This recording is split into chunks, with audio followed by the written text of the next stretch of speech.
पितामह, आपके लिए। सौभाग्यवती भव।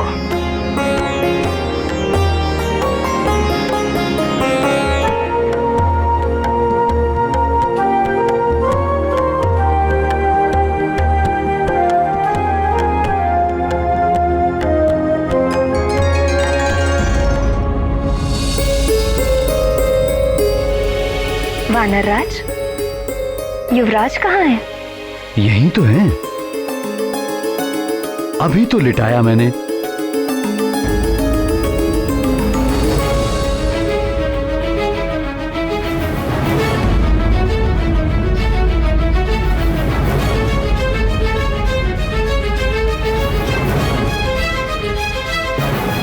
अभी तो यही थे, क्षण भर का समय भी नहीं हुआ, कहां चले गए?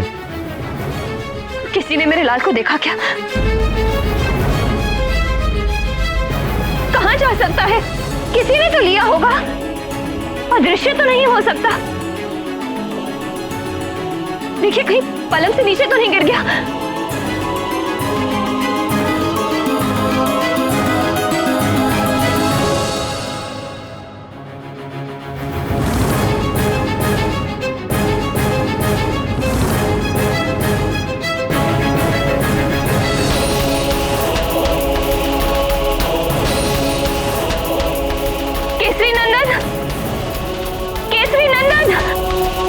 अंजने!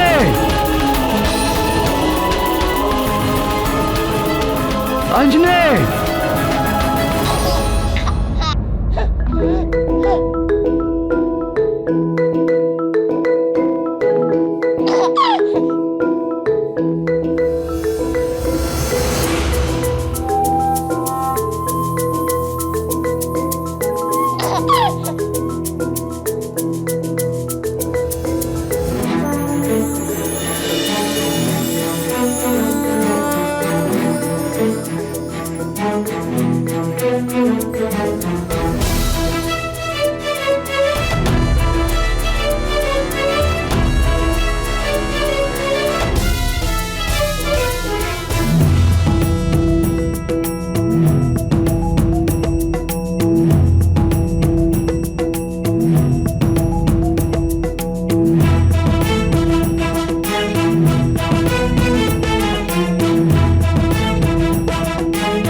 ये कैसा चमत्कार है प्राणवल्लभ?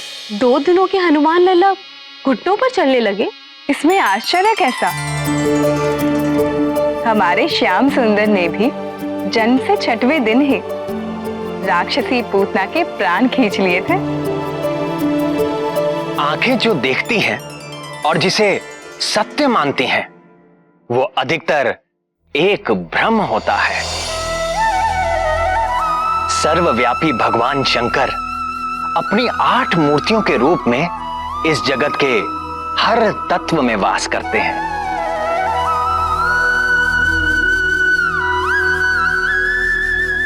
आकाश, अग्नि, जल, वायु और पृथ्वी रूपी 5 महाभूतों में वास करते हुए उनका नियंत्रण करते हैं। और इसके अतिरिक्त महादेव रूप से चंद्रमा में, ईशान रूप से सूर्य में और पशुपति रूप से समस्त पशुओं अर्थात जीव जंतुओं के भीतर रहते हैं।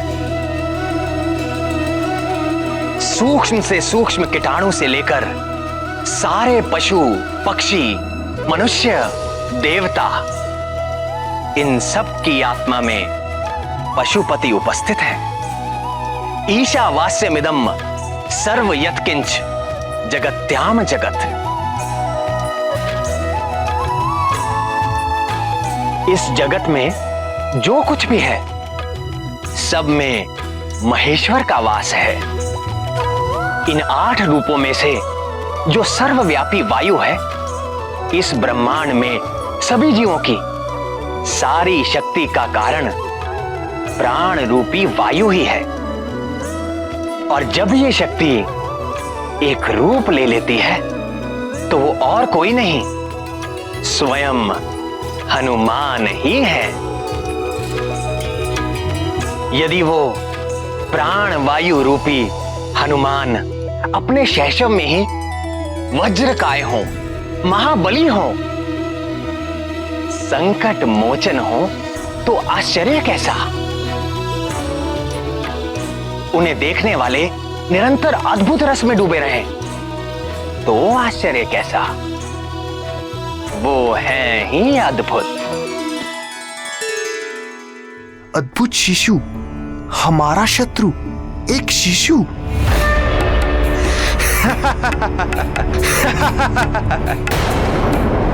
वाली भैया, मुझे आपसे ये आशा नहीं थी। अब आप शिशुओं से भी प्रतियोगिता करने लगे। ये कोई हंसने की बात नहीं है सुग्रीव। वो मरकट कोई साधारण शिशु नहीं है।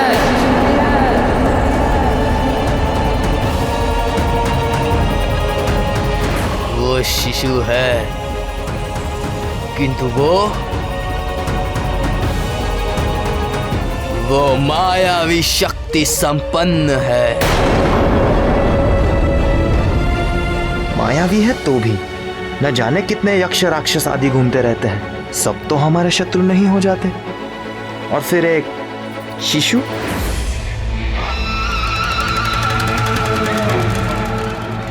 तुम समझते क्यों नहीं सुग्रीव? तुम मुझ महानतम के निर्णय पर संदेह कर रहे हो। तुम्हें क्या लगता है मैं महानतम अकारण किसी अजन्मे शिशु के प्राण लेने का प्रयत्न करूंगा? नहीं वाली भैया, मेरे कहने का ये अर्थ नहीं है।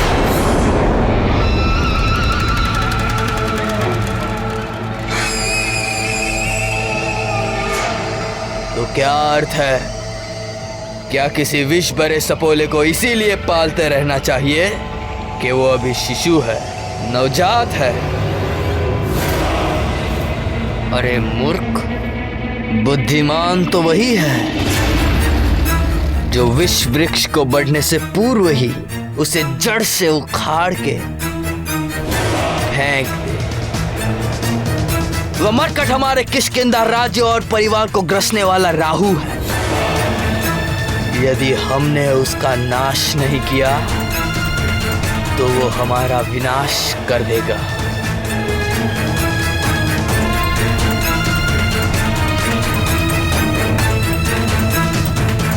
किंतु आप ये सब कैसे जानते हैं?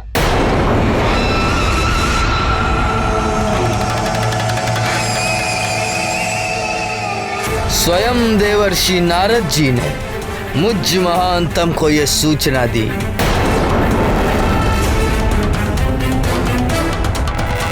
यदि ऐसा है तो भैया मैं भी आपके साथ हूं।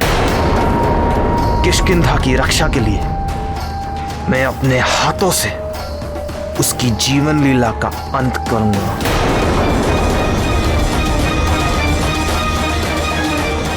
आप जब कहें तब मैं चलने के लिए प्रस्तुत हूं।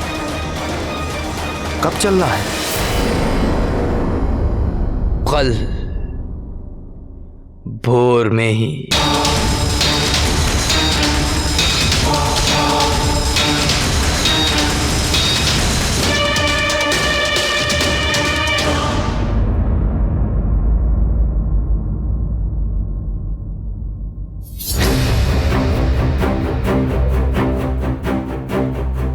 सोच क्या रहे हो भैया? भीतर चलते हैं। अरे बुद्धिहीन, यदि किसी सैनिक ने हमें देख लिया तो? पकड़े गए तो बंधक बना के रख लिए जाएंगे, और पहचाने गए तो? भैया मैं सोच रहा था सोचने का काम तुम मत करो सुग्रीव, वो तुम मुझ महानतम के लिए छोड़ दो। तुम केवल मेरी आज्ञा का पालन करो, समझे? जी भैया। भैया मेरे मन में एक विचार।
कितना मोहक शिशु है, इतना प्यारा शिशु मैंने आज तक नहीं देखा।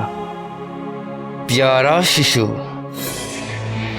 अरे मूर्ख, ये वही मरकट है, हमारा शत्रु, किष्किंधा का शत्रु। किंतु भैया वो मरकट नवजात है, कुछ दिन पूर्व ही जन्मा है, किंतु ये तो 5-6 मास का दिख रहा है।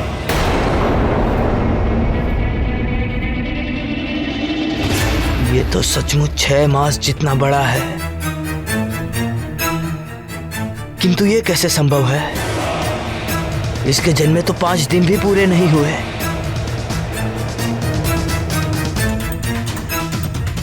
कोई और होगा हमारा शत्रु, ये तो कहीं से भी दुष्ट नहीं लगता। ये तो कितना शांत है, इसे तो देखने से ही मन में आनंद सा उठता है। ये वही शिशु है, मुझ महानतम से ये भूल नहीं हो सकती। किंतु भैया विंतु कुछ नहीं, तू जानता नहीं, ये दुष्ट बड़ा ही भयानक मायावी है। मायावी? मुझे तो नहीं लगता। जब तक प्राणी का कर्म शुद्ध नहीं रहता, तब तक उसकी बुद्धि अशुद्ध रहती है। वो सत्य को सामने देखकर भी देख नहीं पाता। उसके कल्याण का मार्ग बार बार उसके सामने आता है, फिर भी वो उसका चुनाव नहीं कर पाता। समझाने वाले को वो अपना शत्रु समझता है और अंत में अपने सर्वनाश को प्राप्त हो जाता है। विनाश काले विपरीत बुद्धि। वाली परम संत हनुमान को बार बार देखकर भी उससे शत्रुता करता रहा और अपने अंत काल तक ऐसे ही भटकता रहा।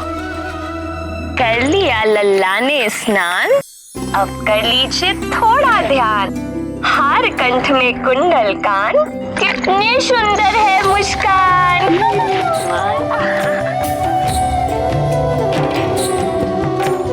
महारानी जी, आप कुछ खा लीजिए। जब तक युवराज का अन्नप्राशन नहीं हो जाता तो उनके लिए भी आपको ही खाना होगा ना। अरे हाँ, फिर तो हमें बहुत सारा खाना होगा। क्यों केसरी नंदन? लीजिए महारानी जी, खा लीजिए।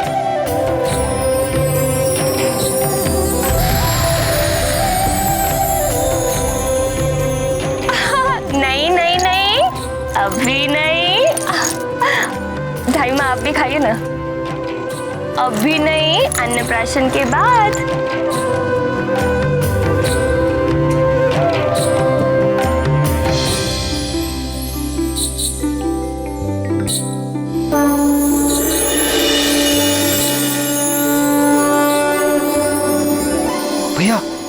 घुटनों के बल चल रहा है और आप कह रहे हैं कि 6 दिन का भी नहीं है।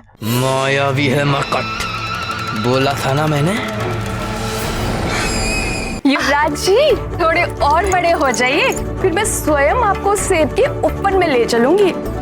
चलेंगे हम उपवन, खाएंगे फल हम भर मन। महारानी जी, मैं आपके लिए स्नान का प्रबंध करती हूँ।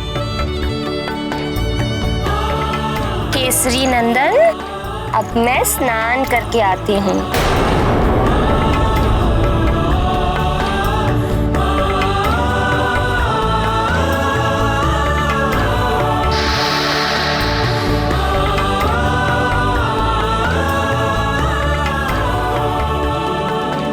अब माँ जा रही है करने स्नान और आप कीजिए कुछ क्षण आराम। चलो चलो लेट जाओ।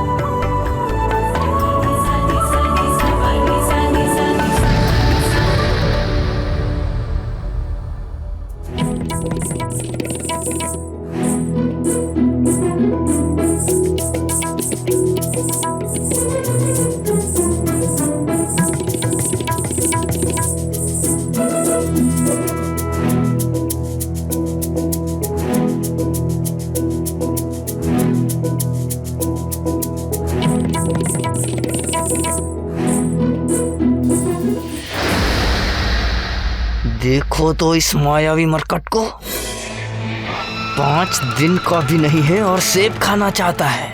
किंतु भैया,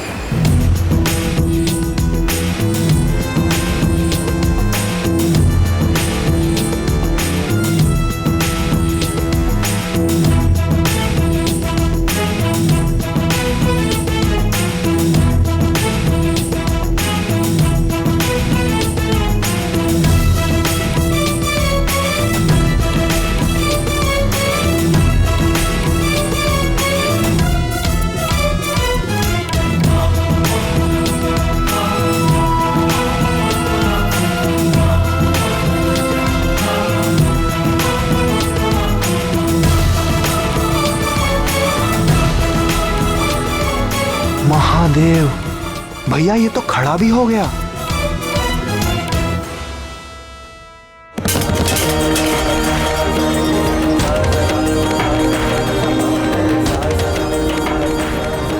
ये तो सच में चमत्कारी शिशु है। चमत्कारी नहीं मंदबुद्धि,